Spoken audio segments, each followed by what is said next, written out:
നമസ്കാരം. ഭൂമിയുടെ അതിരുകൾ കടന്ന് പ്രപഞ്ചത്തിന്റെ നിഗൂഢതയിലേക്ക് ഒരു സ്ത്രീ ആദ്യമായി പറന്നുയർന്ന നിമിഷം. ലക്ഷക്കണക്കിന് മനുഷ്യർ ശ്വാസം അടക്കി പിടിച്ചാണ് അന്ന് TV-ക്ക് മുന്നിലിരുന്ന് ആ കാഴ്ച കണ്ടത്. അവളുടെ പേര് വാലന്റീന തെരഷ്കോവ. ലോകത്തിലെ പല ഭാഗത്തും സ്ത്രീകൾക്ക് വീടിന് പുറത്തിറങ്ങാൻ പോലും അവകാശമില്ലായിരുന്ന 1960കളുടെ തുടക്കത്തിലായിരുന്നു സോവിയറ്റ് യൂണിയൻ ഈ വിപ്ലവം സൃഷ്ടിച്ചത്. ഒറ്റയ്ക്ക് 3 ദിവസം ബഹിരാകാശത്ത് കഴിഞ്ഞ് ലോകത്തെ അത്ഭുതപ്പെടുത്തിയ ആ 26കാരി ഒരു വൈമാനികയോ വലിയ ശാസ്ത്രജ്ഞയോ ഒന്നുമായിരുന്നില്ല. റഷ്യയിലെ ഒരു സാധാരണ കർഷക കുടുംബത്തിൽ ജനിച്ച് ഫാക്ടറിയിൽ പണിയെടുത്ത ഒരു സാധാരണ നെയ്ത്ത് തൊഴിലാളി മാത്രമായിരുന്നു. 1937 മാർച്ച് 6-ന് റഷ്യയിലെ മസനിക്കോവ എന്ന ഗ്രാമത്തിലായിരുന്നു വാലന്റീനയുടെ ജനനം. അച്ഛനൊരു സാധാരണ ട്രാക്ടർ ഡ്രൈവറും അമ്മ തുണിമില്ലിലെ നെയ്ത്ത് തൊഴിലാളിയുമായിരുന്നു. രണ്ടാം ലോക മഹായുദ്ധത്തിൽ അച്ഛൻ കൊല്ലപ്പെട്ടതോടെ ആ കുടുംബം വലിയ ദാരിദ്ര്യത്തിലുമായി. സ്കൂൾ വിദ്യാഭ്യാസത്തിന് ശേഷം വാലന്റീനയ്ക്കും കുടുംബം പുലർത്താൻ നെയ്ത്ത് ഫാക്ടറിയിൽ ജോലിക്ക് കയറേണ്ടി വന്നു.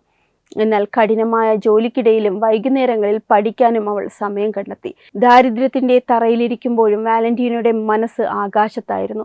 ആകാശത്തോട് വല്ലാത്തൊരു പ്രണയമായിരുന്നു ആ പെൺകുട്ടിക്ക്. ആ മോഹമാണ് അവളെ പാരഷൂട്ടിംഗ് ക്ലബിൽ എത്തിച്ചത്.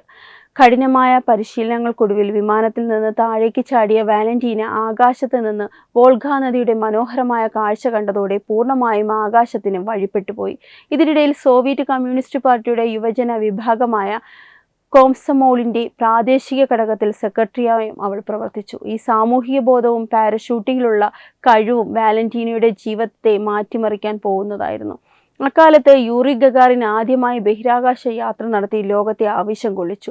ഗഗാറിന്റെ വിജയത്തിന് ശേഷം ബഹിരാകാശത്തേക്ക് ഒരു വനിതയെ അയക്കാൻ സോവിയറ്റ് യൂണിയൻ തീരുമാനിച്ചു. പരസ്യം കണ്ട് അപേക്ഷിച്ചത് 400-ലധികം യുവതികളായിരുന്നു. എന്നാൽ പാരഷൂട്ട് ചാട്ടത്തിലുള്ള പരിചയവും തൊഴിലാളി പശ്ചാത്തലവും വാലന്റീനയ്ക്ക് തുണയായി. കടുത്ത ശാരീരിക മാനസിക പരീക്ഷണങ്ങൾ നിറഞ്ഞ നാളുകളായിരുന്നു പിന്നീട്. ഭാരമില്ലായ്മയെ അതിജീവിക്കാനുള്ള കഠിനമായ ട്രെയിനിങ് ഘട്ടങ്ങളിലെല്ലാം സോവിയറ്റ് യൂണിയന്റെ ഹീറോ ആയ യൂറി ഗഗാറിൻ വാലന്റീനയ്ക്ക് വലിയ പിന്തുണയും ആവേശവും നൽകി ഒപ്പമുണ്ടായിരുന്നു. ഒടുവിൽ ആ ചരിത്ര ദിനമെത്തി.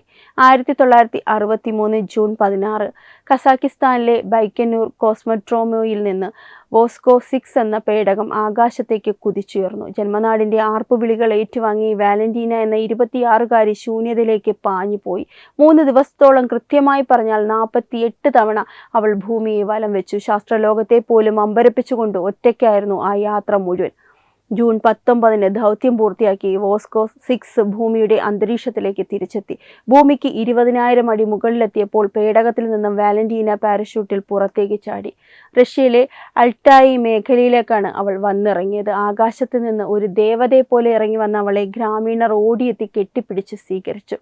മോസ്കോയിൽ 10,000 ഒത്തുകൂടിയ വലിയൊരു സ്വീകരണമാണ് രാജ്യം വാലന്റീനയ്ക്ക് ഒരുക്കിയത്.